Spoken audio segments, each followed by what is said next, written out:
scared of in the next 30 years? Yeah, we people are very lucky because we are in the area that the world is in a very big transformation because of the technology. I think we read a lot on the books that 200 years ago when the first industry have a lot of great people, and then 100 years ago, electricity revolution came, a lot of success people. So now the technology comes. This new technology will also create a lot of successful people, interesting careers. But honestly, every technological revolution comes is going to create a lot of social problems. And my view is the first technology revolution caused the First World War. Second technology revolution caused the Second World War. Now we're on the third. So what is going to happen? People worry about artificial intelligence. People worry about robots. People worry about a computer and data and privacy and securities. People start to worry. But whether you worry, it will come. You don't worry, it comes. So the thing is how you change yourself. So I think next 30 years, the world is going to be huge change. If there's a third world war, I think the world war should be a war against the disease, a war against environment pollution, right? A war against poverty together. We should not a war against ourselves. But if we do not see clearly that using the new technology to solve this problem, if we do not unite, align together, human beings are going to fight each other. Because every technology revolution will make the world unbalanced. When something unbalanced coming, somebody used to be number one, suddenly become number two, and somebody was number three, and then become number one. It's all not comfortable. So we people, if you're 30 years old, my view is that when you are 20 to 30 years old, you should follow a good boss, join a good company to learn how to do things properly. When you're 30 to 40 years old, if you want to do something yourself, just do it.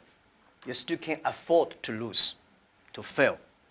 But when you're 40 to 50 years old, my suggestion is that you should do things that you are good at, right?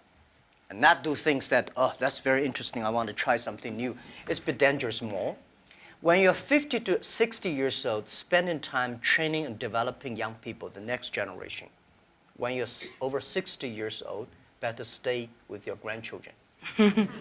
But this is normally general like that. Not everybody will like, but most of the people will like that.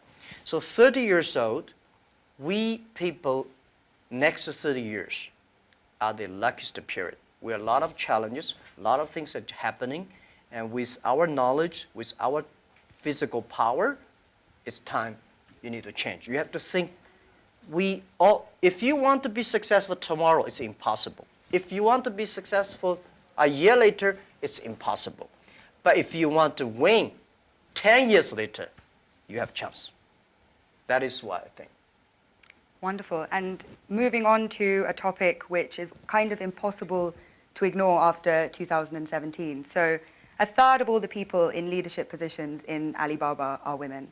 But the picture elsewhere is a bit more bleak. And a friend of mine recently said something that has really stayed with me. Women are tired of empowerment programs, and we want power. In 2016, venture capitalists invested $58.2 billion in male-founded companies, while women received just $1.46 billion. And as 2017 showed, it was a year of sexual harassment scandals, the gender pay gap still exists, and unfortunately, the list does go on. So how do you think we can move beyond tokenistic gestures towards genuine gender equality? Yeah, that is very interesting. A few years, like 4 years ago, there is a journalist came to our company, and when he leaves, he asked me a question, why are there so many women in your company? And I never realized we have so many women in our company. I said, anything wrong? Today, we have 49%, close 49% of the employees of our company are women. That's a lot for a high-tech company. It's not on purpose we hire women. We think they are great in helping us to grow. Alibaba is an e-commerce company. E-commerce is a service industry. To serve people better, you should have a service heart. We find that women doing much better jobs than men. And the second is that last century, people compete because of muscle. No, not this century is not muscle, it's the wisdom. And next is, I believe, if a person wants to be successful, you should have a high EQ. But if you don't want to lose quickly, you should have a high IQ. But if you want to be respected, you should have high LQ, the Q of love. So those three Qs put together, a lot of men, they have a high IQ but low EQ, and a very tiny LQ. Women, balance-wise, they're the best. If you want your company to be successful, if you want your company to operate with wisdom, with care, women is the best. In my company, we notice that women, they care others much more than men. Even on our site, today on shopping site, e-commerce, we find that women buy a lot of things. But they buy for their husband, their parents, their kids. Men only buy for themselves mostly. Because you care, that makes you the difference. So we have 49% of the colleagues in the company are women, and close to 37% of the senior management are women. We never feel anything wrong, and women, they sacrifice more. When they love it, they believe it, they continue to do it. So I think one of the secret sauce for Alibaba to be successful was successful in the past 18 years because we have so many women colleagues. And the other thing is that we feel so proud. And most of the time you see I go out, I never realize that when we count always 50% of women with my delegation, my team. Because we never think they're women. We think they're great colleagues. So if you try to say, now we got too many men, so we have to put some women inside, that's a disaster for both sides. So what would your advice be to companies that operate a little bit more on that quota-based system but seem to be not making progress or not having such kind of representation? When you have a quota-based, you must have a lot of women. You will never reach that. I think if a company full of men, trust me, this company cannot be sustainable, cannot keep on growing. Because just like a steel, if you don't put wood inside, this steel is too tough. It's easy to break. So when you have a woman and a man in the same company, when something happens, the women are for example, one of the values for our company is that the number one value is customer number one, employee number two, shareholder number three. This is everywhere I go. Wall Street did not like my point, but this is what I said. If you like us, invest in us. If you don't like us, please sell our stocks. Don't buy us. We believe customer number one, employee number two, shareholder number three. But when we start to compete, men suddenly get very angry, and they start, and women always come and say, no competition. Let's think about customer number one. Most of the women, they believe in the first day dream or first day love. Most of the men, easy to forget. I'm sorry, it's not I say bad about men. This is statistic. This is statistic. This is why our company works the balance. And it's naturally happening. It's not like so a lot of people have a tendency, man is better in doing things. But we think that even if man is better, we still have to hire the women inside. And then the women have enough women will hire people more. So this is how we did it. So I don't know how many high-tech companies in the world like us, 49% colleagues are women. We feel proud for that. As you should be, and I think it's a very strong message to send out to, like I say, other companies that have a range of reasons for why that's not the case, because clearly you've been able to build the most successful one, with that being so. So you just came off stage after giving a talk about digital e-commerce and what needs to happen for small businesses and entrepreneurs to benefit from globalization. At a time when globalization, once again, is being questioned, is it really delivering for the most vulnerable? Is it delivering for people in the global south, etc.? So what is your message to people in this room, kind of about globalization, really? I think globalization cannot be stopped. Nobody can stop globalization. Nobody can stop trade. And I believe if trade stops, war starts. Trade is the way to solve to dissolve the war, not to cause the wars. I think globalization did a fantastic job in the past 30 years. Enriched a lot of countries, but of course caused a lot of problems, right? Young people did not have opportunities. Small business have not opportunities. Developing countries were neglected. But it's only 30 years. It's a baby. It's a growth. You have to improve it. If you do not improve it, then you kill it. It's easy. Most of the time, to kill something is much easy. So my beliefs, it's our generation's job. Today, we have a better technology. We have a better knowledge about globalization. And it's our generation's responsibility or opportunity to improve it. Tell me, how can you stop globalization? Now, artificial intelligence come, robots come. My grandfather worked 16 hours a day, and he said he was very busy. We work 8 hours a day. We said we are very busy. Our children may only work 3 hours or 4 hours a day for 3 days a week. I bet they will say, oh, we're very busy. Then when you work only 3 hours a day and 4 days a week, what are you going to do? You're going to travel around, right? You cannot stay in the home for a week. You will travel. 30 years ago, normal life, you visit 20 to 30 cities whole your life. 30 years later, in your life, you will visit 300 cities in your life because of mobile. How can you stop it? It's impossible. So thinking about that, the only thing is to improve it, to make it simple. Global trade should be simple, should be modernized, should giving inclusive. Everybody have the opportunity. So my strong message is that, well, I feel sorry for WTO. They did a great job, but in the past 20 years, when you put the 200 government ministers in one room, how can they agree on something? Right? Because I don't like your country. No matter how good suggestion you have, I say no. But business people, even if we put 200 business people in one room, we will surely agree on something. And this is what I believe. The next generation of globalization should be inclusive, should create opportunities for young people to get involved.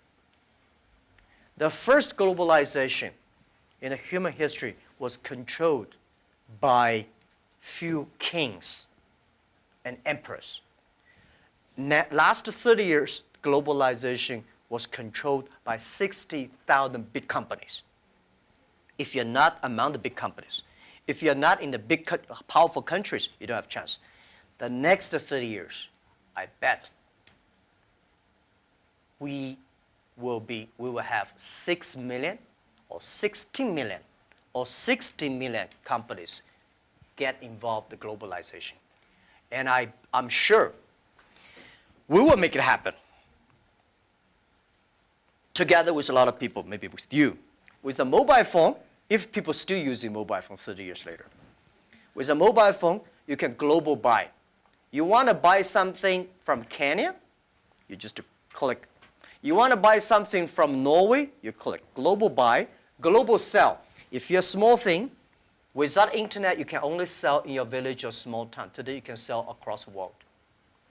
And global pay, global delivery, and global travel, The only thing you have to bring is a mobile phone, no, not even a passport.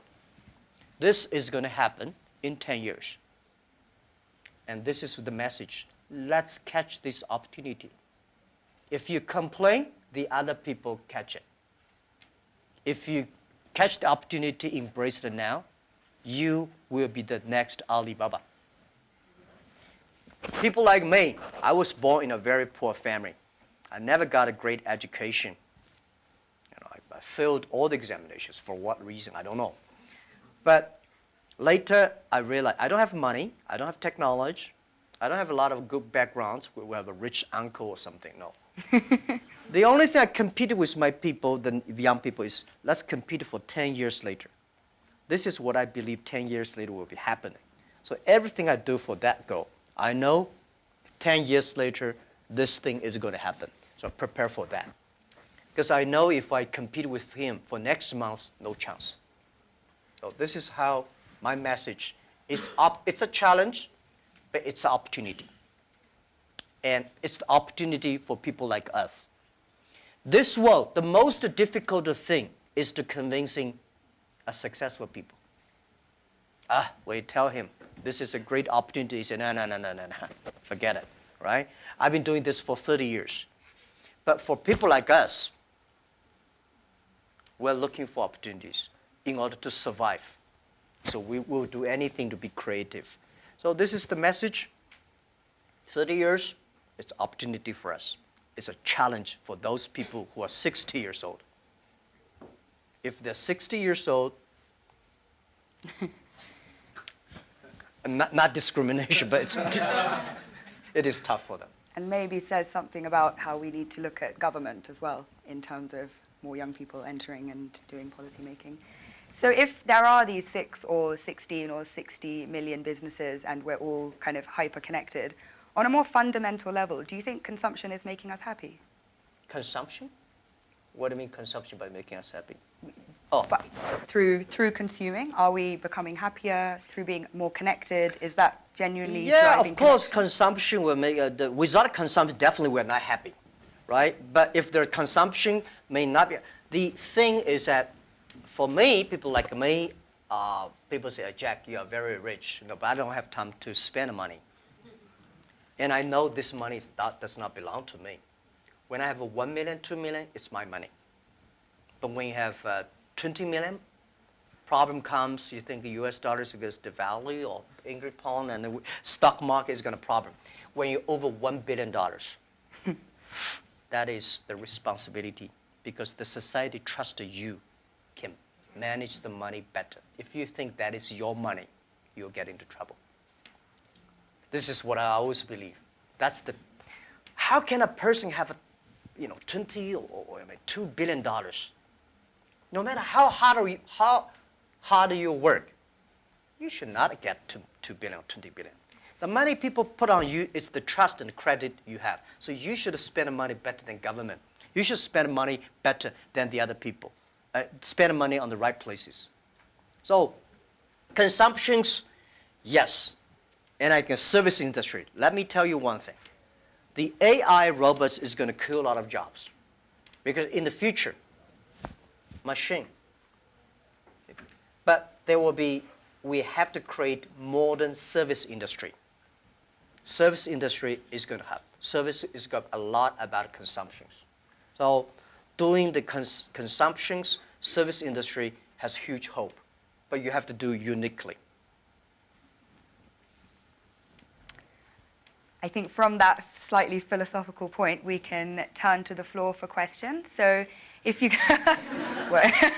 if you could please introduce yourself, say where you're from, please keep your questions succinct so we can take as many as possible and relevant for the whole group. Great, so would you like to go first? Hi, my name is Parv. I'm a global shaper from Chicago. And you just talked about philanthropy, and I'm curious if you could talk about how you see your role is changing in the giving space, particularly given the fractured world we live in. Yeah, I think philanthropy, it's not about helping others. It's about helping yourself. I had a huge debate with my colleagues several years ago, there's a big earthquake in China. And then there's a big earthquake in Japan. So we donated I forgot their exact, like $20,000 to Japan, $10, $15 to China.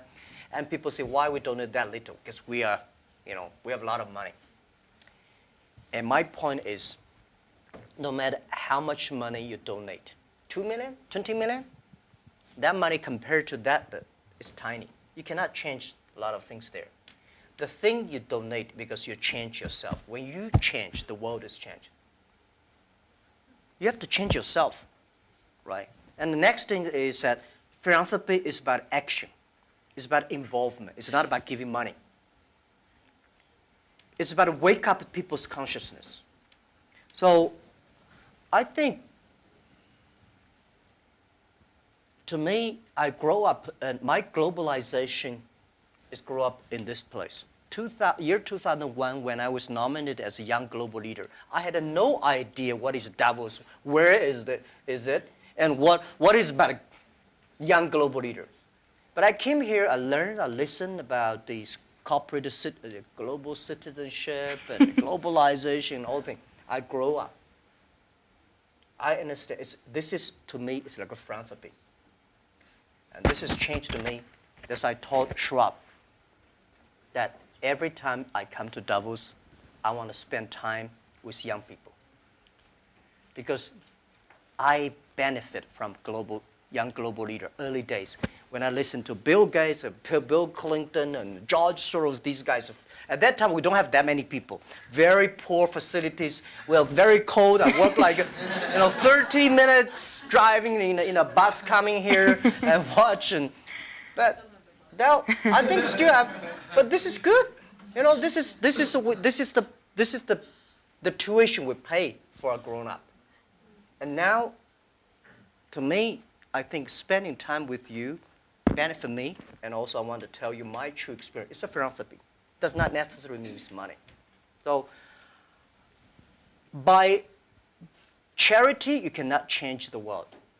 But if you have a philanthropy heart, you can do a lot of things. So I find this one, unfortunately, a lot of people have a business heart here, making money, but do things like a philanthropy. What we should do is should be a philanthropy heart, but have a business skill. I hate a lot of people do the opposite. They want to make money, but they talk like a philanthropy. And they do like a philanthropy, waste a lot of money. So this is what I mean, and it's, if you want your team to continue to work with you all your life, you have to plant the seed of care the world, care others. The first day they join. I don't like a lot of companies make a lot of money because making pollutions and counterfeit products. By end of the year, donate some money. This is no good. Business, the philanthropy idea should be buried into the business model. That's, yeah. Philanthropy of heart, I think, the message that young people can take forward. Please. Hi, my name is Iman. I'm a global shaper from the Jeddah Hub in Saudi Arabia. My question is, as a young boy, did you envision that your life would be like this? Did you have intuition about this? And if so, do you think the belief helped in achieving such great success? As a young boy, I never thought, as a young boy, even today, I never thought I would be here. Honestly, I never thought. But as a young boy, when I look back, every problems I met when I was a kid benefited me. I failed so many times. People probably know that I'm applying jobs for so many jobs, over 30 jobs, all rejected, not even got a chance. 24 of us were interviewed for a KFC job. 23 accepted. I was the only guy rejected. 6 people went for looking for a police job. 5 accepted. I was the only one. My cousin and I applied job as a server in a 4-star hotel in my city. We waited a long queue for 2 hours. He was accepted. I was rejected. So my mother looked at me, huh? Because. But I know this is a training course for me. Before my 30 years old, I'm a failure. People lose, but I never give up. I think there is an opportunity there. And then I was a teacher later.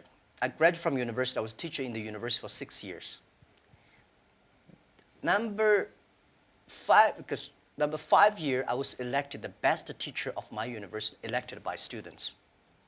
So I said, everything I taught my students are the things I learned from books.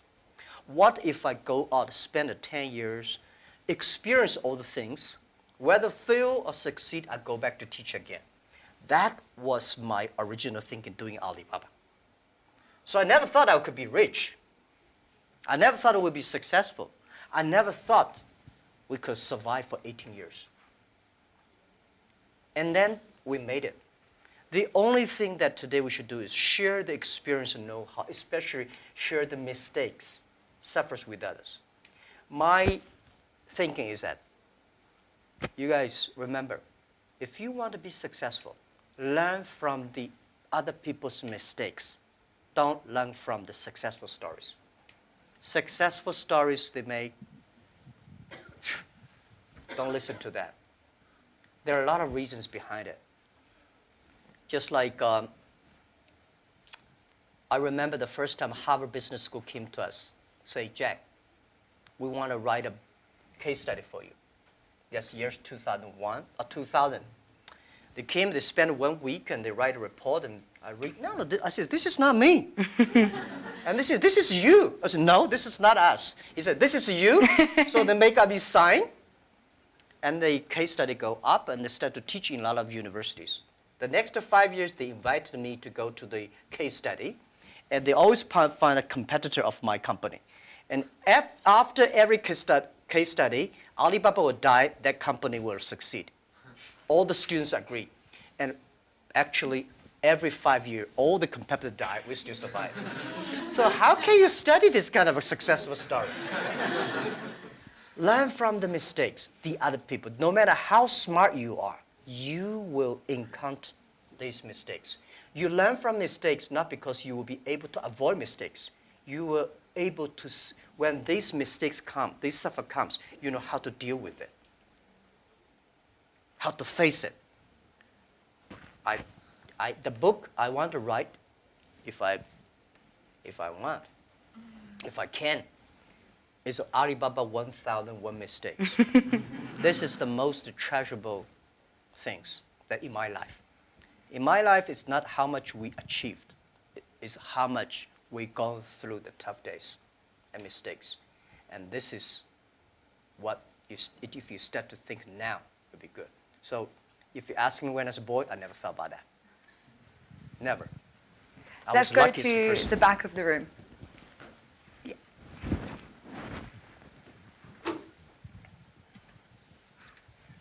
Fan Lin, YGL from Shanghai. I know that you recently spent 100 billion RMB in deep tech research. I just wonder how you think of the future of deep tech and how that's going to influence humanity and creativity. Yeah. Thank you. I think technology, as a company, we invest 100 billion RMB, which is like 150, right, or 15 billion US dollars on researching for the high tech. As a company, I hope in the future we gain our profit because of our technology, not because of our size. So we have to invest in technology. But I don't like this kind of, there's a debate. Artificial intelligence, big data is going to threaten the human beings. I think artificial intelligence should support human beings. The technology should always doing something to enable people instead of disable people. When steam machine comes, When cars comes, people hate it. Today we think car is good. When the automobile when first was designed, people hate, especially this horseman, right? They destroy every cars they can see. So I would say, people like us, when we have the money, we have the resources, we have all the excellent young people, we should spend money on the technology that enable people, empower people, make life better. So this is what we want to invest. And I think artificial intelligence, no matter how artificial intelligence is good, human being in the future compete with the machine on knowledge, you don't have chance. Computer is always going to be smarter than you are. When there's a car, forget about who runs faster. When there's a plane, don't think you can fly. When there's a computer, computer is always smarter than you are. They never forget. They remember everything. They never get angry. They calculate faster. But computer can never be as wise as a man. What's the difference between smart and wisdom? My view is, a smart people see something the other people don't see. A wise people see something, he pretend he did not see it. A smart people know what he want. A wise people know what he doesn't want. A wisdom, the person with wisdom knows, only you know I don't want this. Then you know what do you want. So I think this is the money we invest to support human beings, not supporting Alibaba. This lab is open to the whole world. It's not supporting Alibaba at all. Yeah. Wonderful. So hi, I'm Saad, Global Shaper from the Islamabad Hub. I really want to know what you think about leadership. Is it something that comes from the heart when it comes to decision making as a leader, or is it something that that you have to take, you have to think through your mind as well, or is it a bit of both? Like as a leader, when you make decisions, would you go with something that you really feel about from your heart, or would you try to have a mix of your mind and your heart when you make decisions? Yeah, I think it's a good question. I've been thinking about that. First, it's your nature instinct. There must have something that you different. Second is you need training. You should be trained through all the tough experience, but still positive. I found out some great leaders in the world. They are always positive. They never complain others, and never complain. And they look at the things in a different view, like normal people. So I think people in my company, at the beginning, they don't like me because I'll always think about 10 years, 5 years. And then after we're working together for 3 or 5 years, they find, you are right. Then we got the credit rating. And as a CEO, one of the jobs, when everybody's happy, you have to see the unhappy things. When everybody's unhappy, you have to see the happy things. So leadership is nature, but you have to train and learn. And I got my leadership upgraded in Davos. I see so many. Ali Enter Financing, how many people here know about Alipay? Thank you. Alipay's decision was made here. I was thinking about Alipay, but I was not there to launch Alipay because in China, if you do financing without license, you will be in jail at that time. So I went to the banks, can you help us do the e-commerce on transaction? No. No banks would accept it. So if there will be no Alipay, no financing, the e-commerce would go nowhere. So year 2004, I was here. Listen to a speech by 2 state leaders about leadership. And this guy said, leadership is about responsibility. You believe it, but the people don't believe it. But if you think it's so critical, You should pay any price to do it. So that day changed my mind, and I called back to my team, say, let's launch it within 1 month. If somebody has to go to the jail, I go to the jail. Who will be the second one follow me? If I go, you continue, and you go to the jail, you go continue. That was called the leadership determination. And year 2004, I made a decision here, I called it back. And now today the Alipay launched, and it's so big, over 800 million people today using Alipay globally. This is called, yeah. Wonderful. Shall we take one from YGL to be fair? Any questions? Yeah, please. Hello, my name is Pablo from Costa Rica, YGL. And given your perspective of caring and being a trustee of all this, what do you do for self-care and also maybe within your company? Because earlier on, often you can cut through sleep or other things in a silly way, and you realize that if you plan for the long term, one also has to take personal care, be either mindfulness or prioritizing better. And how are you doing this, and how do you promote that in your company? Well, I'm lucky that I have 18 co-founders, and most of them are my students. When in my apartment, I told them my dream and my mission, and we videotape. Funny thing is that when Alibaba launched for the first day, I said, let's videotape everything, every important meetings that we join together.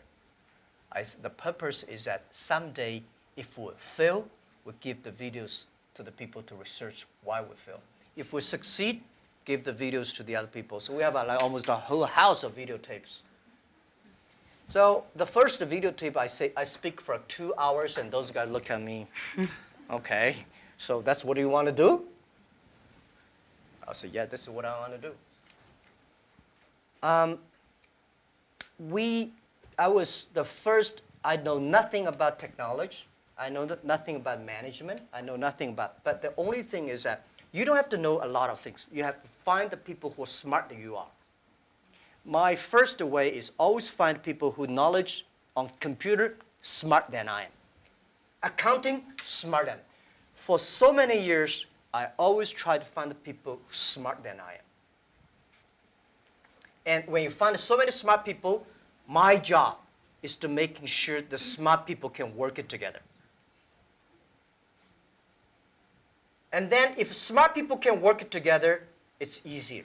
The vision, they will believe. Because if stupid people can work it together easily, smart people can never work together. But stupid people work it together easily, they don't believe the vision. The people who believe the vision, but they don't work together. So very important is finding smart people, and my job is 2 things. Making sure they work together. So the culture is important. Long term, you should be ideal with great, strong vision leader, but you should also have to survive today. If you don't survive today, you're gone. So the best way to promote your company is not you, it's not me as the CEO. The best way is your product, your services, your employees. The best product of your company is your employee. So I spent a lot of time, early days. For the first 2,000 employees of Alibaba, I speak everybody for 1 or 2 hours when they're joining. I said, I will never promise you will be rich. I never promise you will be promoted. But I promise you'll suffer. I promise you will have a terrible life, and right? And all the terrible things I promise when you join this company. Right? But good things. If you promise good things, you are misleading them, because I cannot promise myself. We know this is the future, but we are not sure that we will be there. But if we don't work together, we all will lose our job. So that's the thing.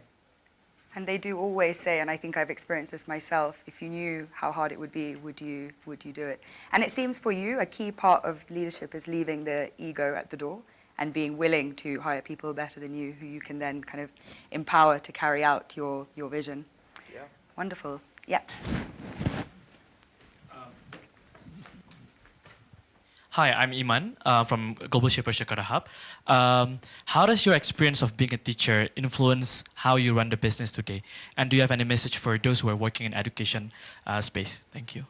How How does your experience of being a teacher in early days Oh. influence how you run the business today? Yeah. Let me tell you one thing. I never thought I could be a CEO. I never thought later I'd become a good CEO. One of the things I learned is from teachers. As a teacher, very important character of a teacher is the teacher always expects his students better. I want this student to become a banker, that student to become a mayor, that guy is a scientist. This is all teachers want. If you don't have this kind of thinking, it's a terrible teacher. A good teacher always wants the other people better. You don't want this teacher in jail, that teacher is bankrupt, that teacher is, you know. So as a CEO, I trained myself is I always want those people join the company do better than they thought. And everything the company should do is making sure the good environment to training him to be more positive. And everything we do, this is a teacher. And teacher does not mean I know better than you are. Everything I know better than you are because I learn from others. So a teacher should learn all the time. A teacher should share all the time. A teacher should always expect the other people better than you are. And by the way, education, it's a big challenge now. If we do not change the way we teach, 30 years later we'll be in trouble. Because the way we teach, the thing we teach our kids are the things the past 200 years is knowledge-based. And we cannot teach our kids to compete with machine who is smarter. We have to teach something unique. That is, machine can never catch up with us. In this way, 30 years later, our kids have the chance. I hope I answered your question. It's a very difficult one to answer, but what are those skills that you think we need to teach? If we're moving away from knowledge, what are the key things? Value, believing, independent thinking, teamwork, care for others. These are the soft part. The knowledge may not teach you that. Folks, that's why I think we should teach our kids on sports, the music, the painting, art. So making sure humans should be different from, everything we teach should be different from machine. If the machine can do better, you have to think about it.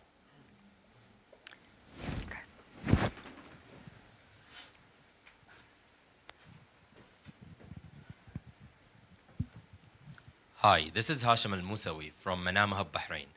Talking about education and the Fourth Industrial Revolution, we have been talking about people losing their jobs or they are not qualified enough with the skills needed. What are you doing for the people within your company to get up to date, to get continuous learning, to know what's the technologies needed for the future? Thank you. Okay, luckily I don't have to do a lot of these kind of things in my company because we are fighting every day for the future. We know if we do not work hard, Facebook or Google and Amazon, all these are going to do better, right? So this is why we are globalized. It's a competition globalized. But we know that it's not about technology competition. All the people today, not like 18 founders, we only have 2.5 people are engineers. Today we have more than 25,000 engineers. They are all smart people. They do much better job than the 18 years ago. But the only thing I want to making sure that these people have a philanthropy heart. Because the data we have, the technology we have, if they do not have a great heart inside, we are going to make disaster for the world. Google, Facebook, Amazon, Alibaba, these companies, we are the luckiest company of this century. And we have the luck, if we're lucky, we have the responsibility that we should have a good heart to do something good. But on the other thing I want to say is about that making sure that everything you do is for the future. For example, you know about Singles Day? Singles Day, shopping day. November 11 is the day we created. Last year, that day, we sold 25 billion US dollars for one day. And for the first minute, over 70 to 80 million people rush inside to shop on the mobile phone. So you have to making sure the system is good enough. We have to finish 270,000 transactions per second. Can you imagine that? hard to compute. 270,000 transactions per second. If we do not have that kind of computing capability, the whole system will crash because we have several hundred million people waiting to pay the money. So this technology, we know why we do this for one day, because we want to test the technology. This technology should be inclusive, because we know today in China we create probably like 100 million package delivery. We believe a day. 5 years later, the whole world would deliver 1 billion packages per day. Think about what's the technology. Are we ready for that? So the Singles Day is to testing this technology and to be inclusive. So making sure the market drive them, not the boss drive them.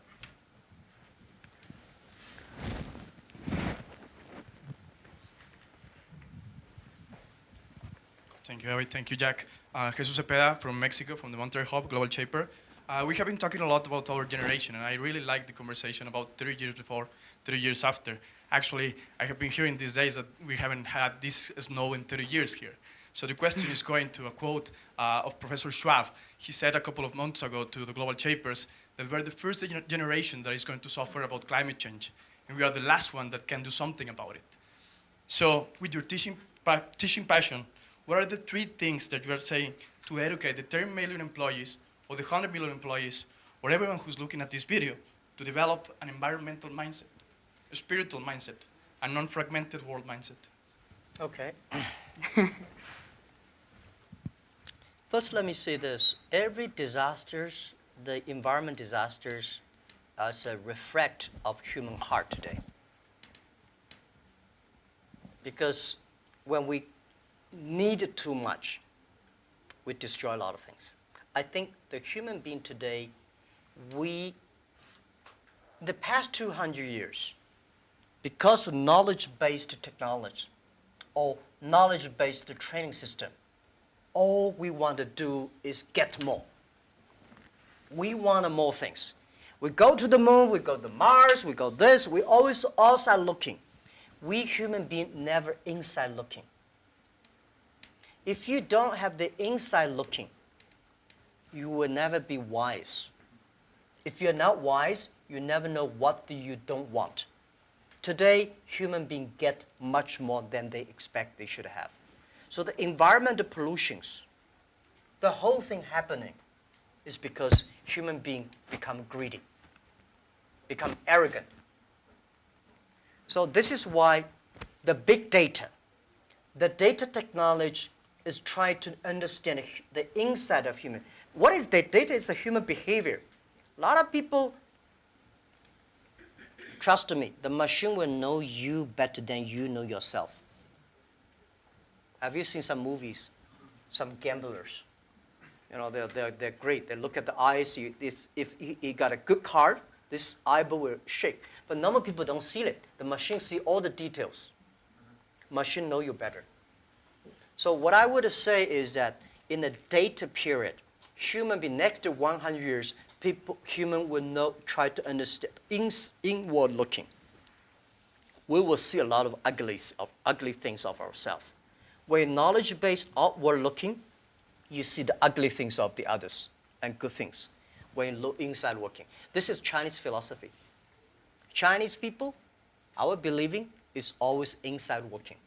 We're supposed to have inside checking every three times a day. But not really. If you can really do that, you can do that. Then you'll be good. So for environment, you're right. If we do not make action, take action, all the money you make will spend in the hospital, medicine.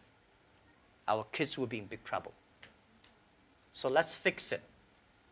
And first fix our heart, fix our know-how,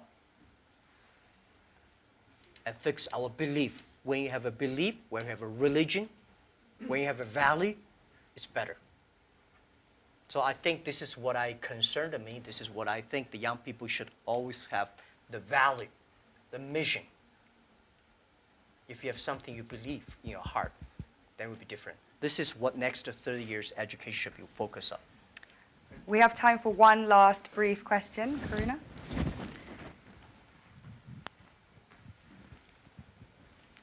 Thank you. This is Karuna from the Port Louis Hub, Mauritius.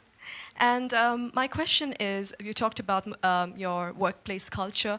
I'd like to have one or two examples, if possible, of how do you motivate your employees. And I'd like to throw in a last question is, how much do you sleep? Because this is such a controversial topic and I keep hearing different versions. Thank you. What about keep the different versions? Some people say you don't need sleep. I've heard CEOs sleep only 4 hours. Sorry, I've heard CEOs sleep only 3 to 4 hours, and whereas I've heard you need at least 8 hours. So yeah, I'm a bit divided, and I'd love to know your secret. Thank you. Yeah. How do I motivate, incentive or motivate my colleagues? You have to find the people that can mobilize themselves. It's impossible to encourage a negative person. So the people you hire, the people work together, they have to be, or you cannot, we have 65,000 employees now, you cannot hire all of them that positive, but at least the people work with me. My management, leadership, several areas, they have to be positive. They have to know to incentive the others, because I cannot incentive everybody. And making sure the culture. So I think it would be very painful for me to talk to my vice president, and he need to be incentivized and mobilized every time, right? This won't work. If he does not know how to incentivize or mobilize his people, it's better. I don't think he will be the vice president. He should be a good engineer, good designer, but not a good leader. A good leader should know how, but not by only money. Most of people incentivized or mobilized not because you give them a lot of money. You give them respect, trust, appreciation, and correct, heartful advice. When you come to my meetings, internal meetings, you will be shocked because we are not like a lot of the other Chinese company. The boss say, everybody listen, take notes, and go down. We are like a war room. We make decisions based on whose voice is louder. Right? Early days, we fight and talk, and then making sure everybody speak up. Right. So this is also a way of mobilize and incentive. There are a lot of ways, and different people have a different way to send incentive. So this, how much time I sleep? Yeah, I have a problem. I mean, I sleep not very short, but not good. And I don't eat a lot. This is something that I was curious. I don't eat a lot. I'm a very picky on the food. And I don't know, sometimes I would love to see what the things that make me work like that. But for sure, that if I suddenly give me 1 month's vacation, I'll collapse. I think there'll be something in my heart, maybe the mission. At the beginning, it's a mission of 18 people. Today, we have 65,000 people. they all believe the mission. So if I give up, I can give up my position, but I should not give up the mission. If I give up, everybody say, hey, no. So, and then especially today, Alibaba at this size, people continue to say, for this size, the growth rate will be tiny or down. So what's the 10, 20 years Alibaba will look like? If you want to still be greater or triple our size, what the direction? How to do it? So I spent a lot of time thinking. And I love to think. Good thing is I have a good team now. I think I do the talk, they do the work. Yes. On that note, I'm sorry we didn't